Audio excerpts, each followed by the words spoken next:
Hello, and welcome to the next episode of If Women Were Meant to Fly, the Sky Would Be Pink. If you won't listen. I'm Enid O'Toole. In this episode, training commences at the Lagos Flying Club, and I fall out with some private members who know better than I do when it comes to training pilots, even though they have no instructor qualifications. My secondment comes to an end, and I elect to return to Bristow's, even though I am offered a permanent job with Mobil Oil. And I address the peer pressure, which is resulting in stressful situations off duty.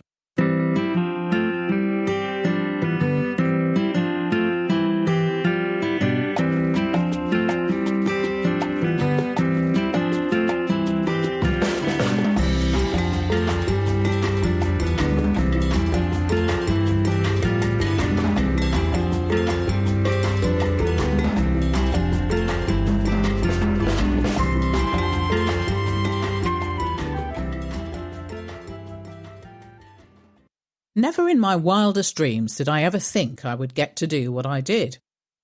That may sound strange, but in reality, this urge to fly did not take root as far back as I can remember.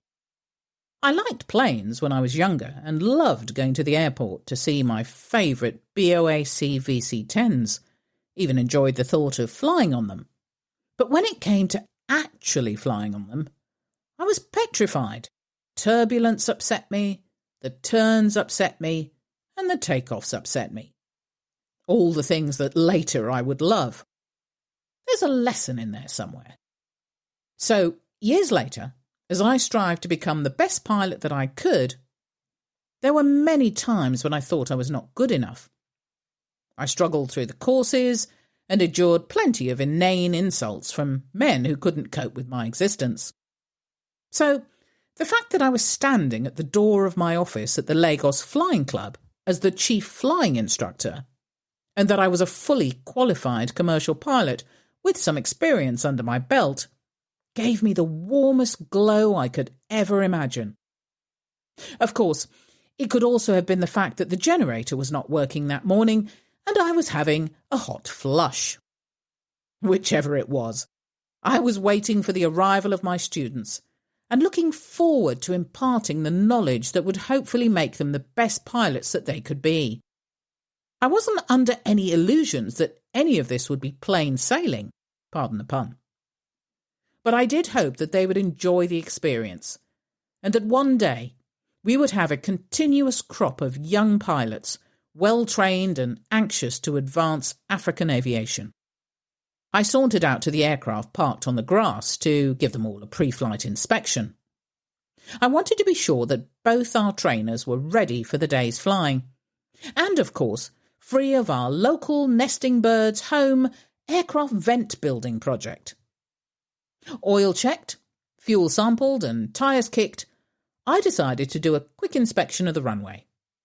Being so far out in the bush, you never knew what you would find. Flying in Africa meant you had to be ready for anything, especially incursions onto the runway when you least expected it.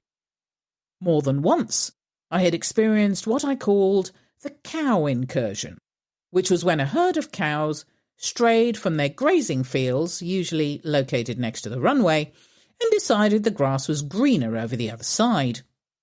Now, this would usually happen as you commenced your takeoff run. You could see them in the distance, but given the noise emanating from the aircraft's engines, this usually had the effect of scaring them back the other way. However, on a number of occasions the opposite happened, and they just turned and stared at you, at which point you had to abandon the takeoff before there were beef burgers all over the runway. It certainly made for interesting entries in the tech log for the engineers. The same would happen on the runway at the club, only more often than not it was a group of goats or a number of snakes. Now, in fairness, I have only ever once found a snake in the aircraft whilst at the club.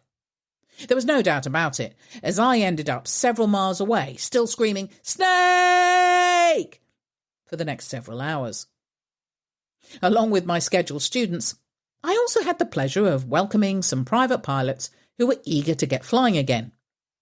Club rules dictated that they would have to have a full check ride with me first. And, of course, my first encounter was explosive. Here was a man who was used to ordering people around, strode into my office and demanded the keys to the airplane, announcing in front of everyone that he was qualified to fly anything. Now, anyone that has been following the podcast from the beginning will know roughly how this was going to go. I'm not a monster, but I'm all fight rather than flight, ironically, with the exception of when I meet spiders and snakes. However, you'll be impressed to hear that, contrary to my natural instinct to fight fire with fire, I whispered to him in a measured way that, going forward, I would not be one of the people he spoke to like that. He had two choices. He could behave like a professional and follow the rules, or I would have him escorted off the premises and report his behaviour to the Nigerian Civil Aviation Authority, with the understanding that his private pilot's licence would be suspended. I would not now or in the future be challenged on following the rules. The rules were in place for a very good reason, and until he could produce a professional flight instructor's licence and an employment contract with the Lagos Flying Club, he would be following the rules. It took him a couple of weeks to come around, but he eventually grew used to the idea that everyone was equal here, and rules were rules, especially where flying was concerned.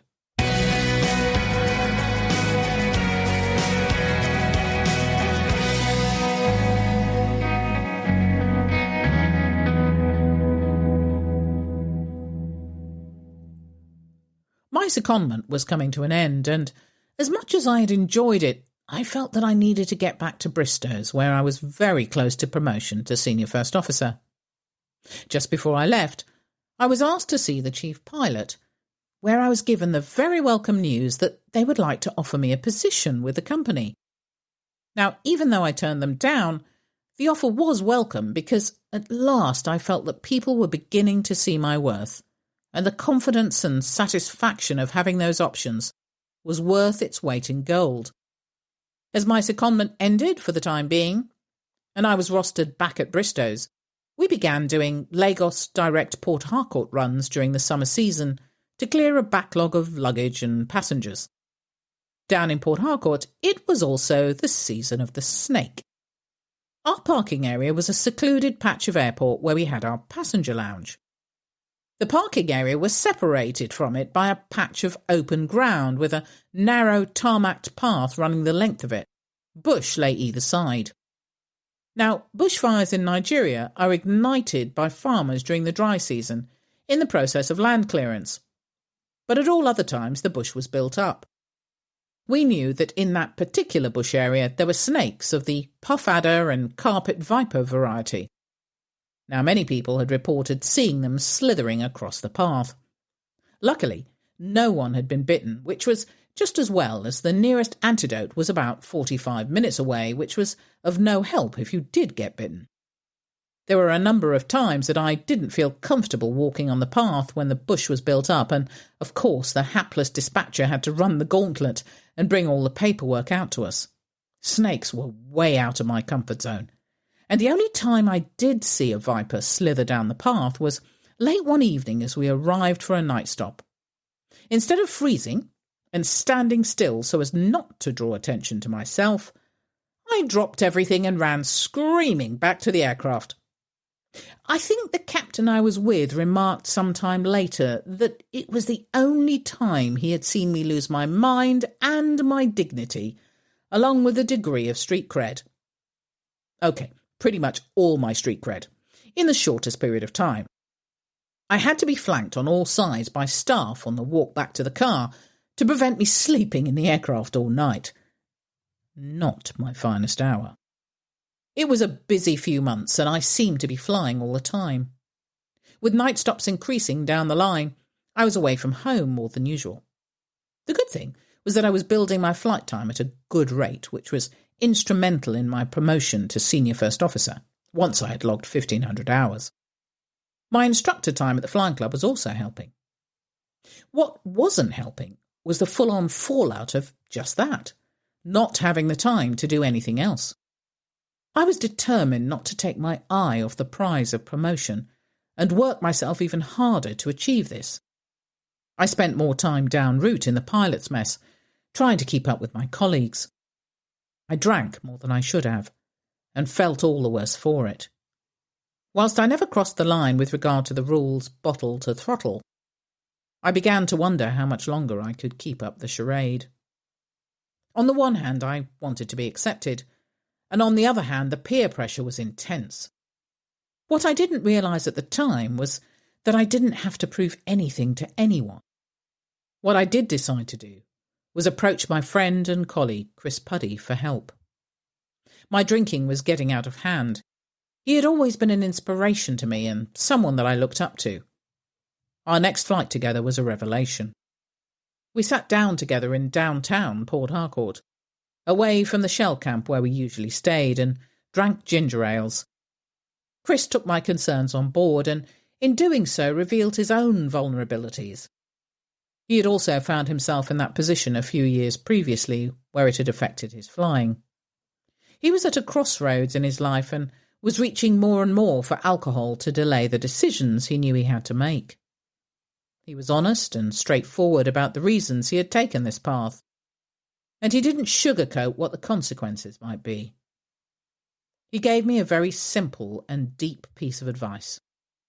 Be yourself. You have nothing to prove to anyone, not if you don't want to.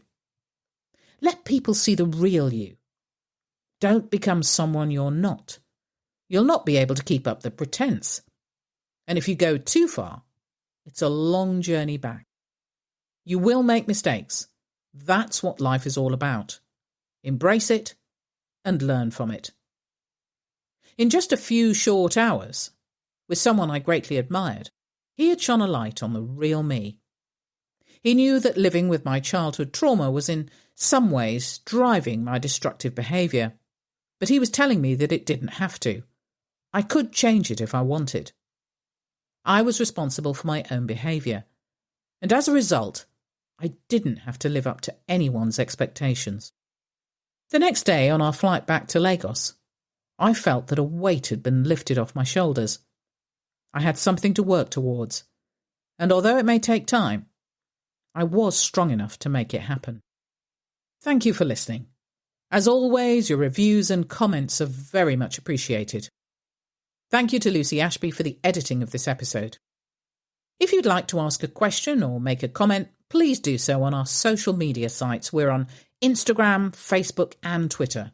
Or send us an email at our email, theskyIspinkpilot@gmail.com.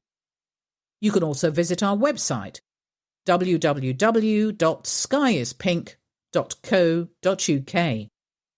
In the next episode, more encounters and emergencies as I near promotion. I get the opportunity to join a ferry crew bringing our Beech King Air 200 back from the UK. And I am faced with an emergency landing and a terrified student at the Lagos Flying Club. Thank you and goodbye.